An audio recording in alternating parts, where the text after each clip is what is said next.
Herkese merhabalar, kanalıma hoş geldiniz. Bugün sizlere kat kat tel tel ayrılan pul pul dökülen poğaça tarifiyle geldim. Sizleri çok bekletmeden hemen tarife geçiyorum.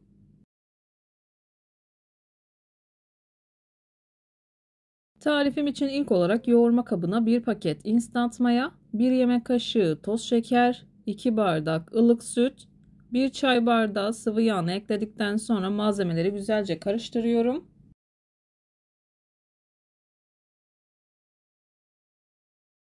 Kullandığınız sütün ılık olmasına dikkat edin. İyice karıştırıyorum. Daha sonra göz kararı olacak şekilde yaklaşık 2 bardak kadar un ekledim. Unun üzerine 1 tatlı kaşığı kadar tuzumu ekledikten sonra yavaş yavaş hamurumu yoğurmaya başlıyorum.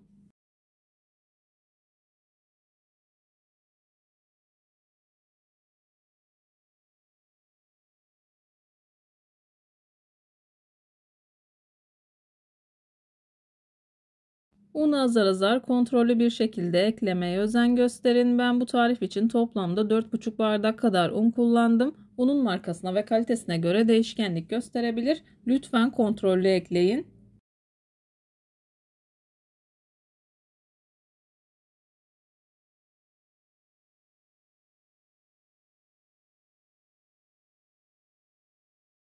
Hamurumuzun oldukça yumuşak kıvamda bir hamur olması gerekiyor. Hamuru yoğurup toparlamaya devam ediyorum.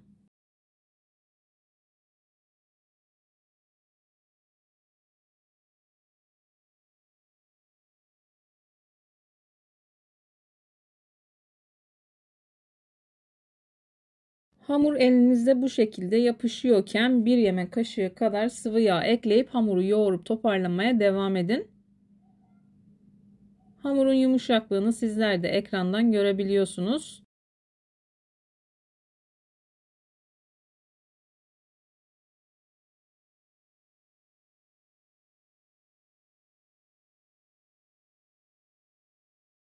Hamuru bu şekilde toparladım. 1 yemek kaşığı kadar sıvı yağını üzerine gezdiriyorum. Hamuru bir süre daha yoğurmaya devam ediyorum. Bu tarz tarifler yaparken hamuru ne kadar güzel yoğurursanız yaptığınız hamur işi tariflerinden o kadar memnun kalırsınız.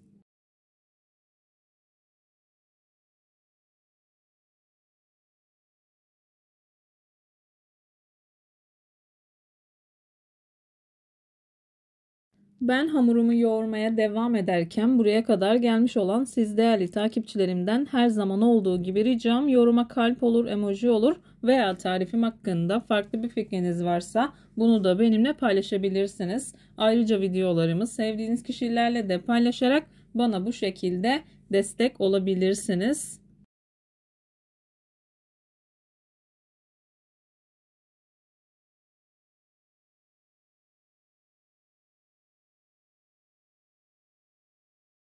Hamur yoğurma kısmını ayrıntılı bir şekilde çekmek istedim. Toparladıktan sonra dinlendirdiğiniz zaman aynı sonucu alamayabiliyorsunuz.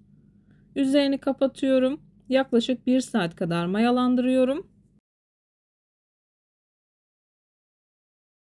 Mayalanma süresi odanızın sıcaklığına göre değişkenlik gösterebilir. 1 saat kadar mayalandırdım. Mayalı bir hamur olduğu için hamurun havasını alıyorum. Hamurun havasını aldıktan sonra hamurumu toparlıyorum. Bu tarz tariflerde eğer hamurun havasını almadan toparlarsanız yaptığınız hamur işi tariflerinden maya tadı ve maya kokusu alırsınız. Hamuru tezgaha aldım. Oldukça yumuşak, pürüzsüz bir hamur. Yuvarlak bir forma getiriyorum. Ortadan ikiye bölüyorum. Göz kararı olacak şekilde parçalara ayırıyorum.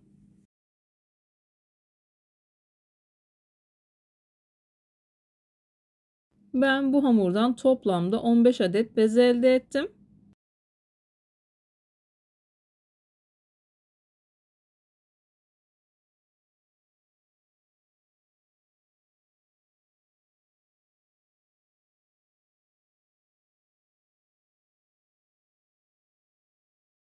Bezeleri hazırladıktan sonra bir 15 dakika kadar dinlendiriyorum. Videolarımda yapmış olduğum tariflerin elimden geldiği kadarıyla püf noktalarını vermeye çalışıyorum. Ama yine de aklınıza takılan herhangi bir şey olursa yorumlara yazarsanız gördüğüm zaman sizlere dönüş sağlarım. Yine aynı zamanda videonun altındaki açıklama kısmına malzeme listesini tam not olarak ekleyeceğim. Dilerseniz oradan da bakabilirsiniz.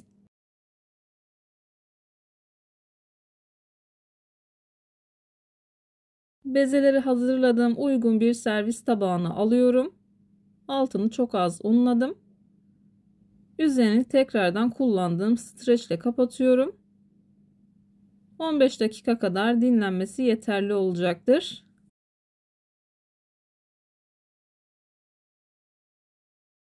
Bezeleri 15 dakika kadar dinlendirdim.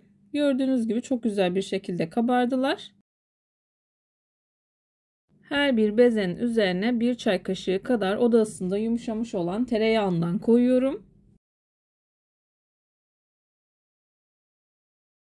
Alternatif olarak isterseniz margarin de kullanabilirsiniz. Tabii ki tereyağını yerine tutmayacaktır.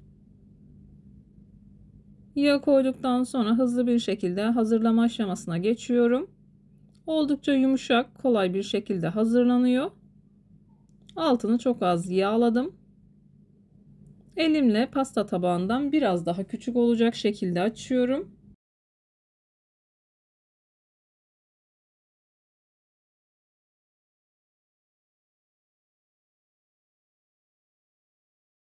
Üç tane bezeyi aynı şekilde açıp üst üste koyuyorum.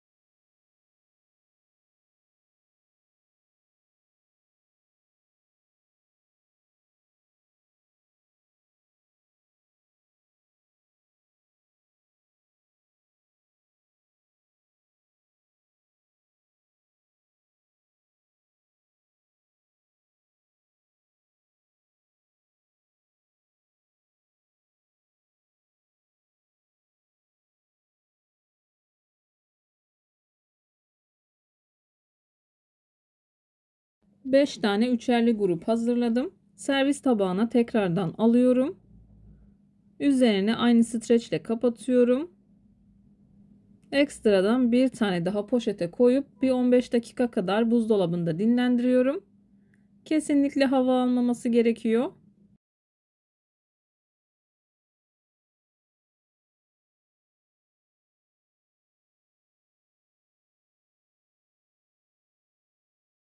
...15 dakika kadar buzdolabında dinlendirdim. Hamur kendini çok güzel bir şekilde saldı. Elimle videoda görüldüğü gibi açıyorum. Açarken kısa kalan kısımlarını bu şekilde çekiştiriyorum. İyice açtıktan sonra 3'e katlıyorum. Kenara alıyorum. Hepsini aynı şekilde hazırlıyorum.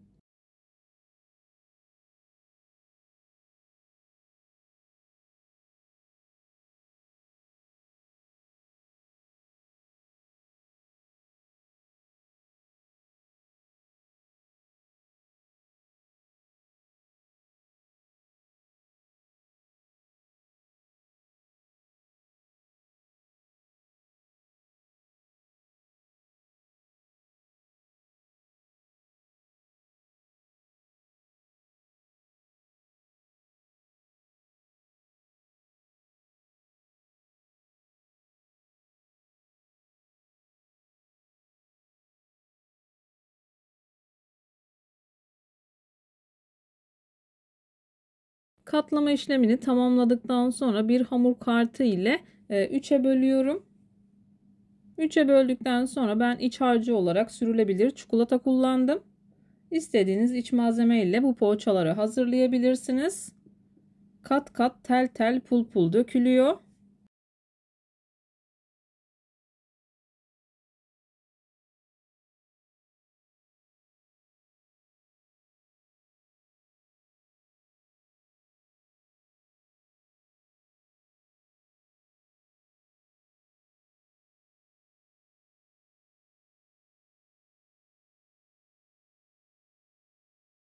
Elimle çok da ince olmayacak şekilde açıyorum. 1 tatlı kaşığı kadar çikolatadan koyuyorum. Çok da sıkı olmayacak şekilde sarıyorum. 3'e katlamanız yeterli olacaktır. Yağlı kağıt serdiğim tepsiye alıyorum.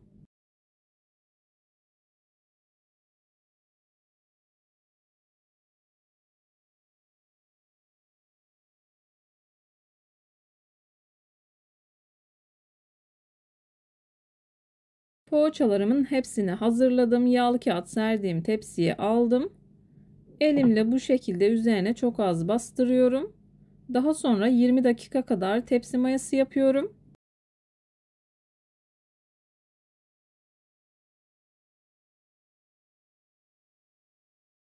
Tepsi mayasını yaptıktan sonra 2 adet yumurta sarısını üzerine dikkatli bir şekilde sürüyorum. Havasını söndürmemeye dikkat edin.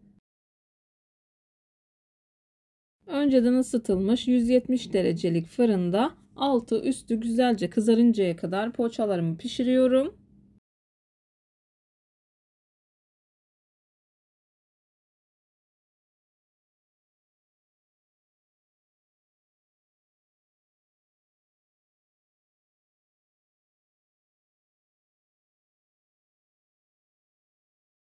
Poğaçalarım fırından çıktı. Gördüğünüz gibi çok güzel bir şekilde kabardılar. Aynı zamanda çok güzel bir şekilde de kızardılar. İlk sıcaklığı çıktıktan sonra sizler için doku testi yapıyorum. En ufak bir hamurlaşma yok. Kat kat tel tel ayrılıyor. Bir videonun bir tarifin daha sonuna geldim. Umarım tarifimi beğenmişsinizdir. Tarifimi beğendiyseniz beğenmeyi, kanalıma hala abone değilseniz kanalıma abone olmayı, bildirim zilini açmayı lütfen unutmayın. Kendinize ve sevdiklerinize çok iyi bakın. Başka bir tarifte, başka bir lezzette görüşmek üzere. Hoşça kalın. Allah'a emanet olun.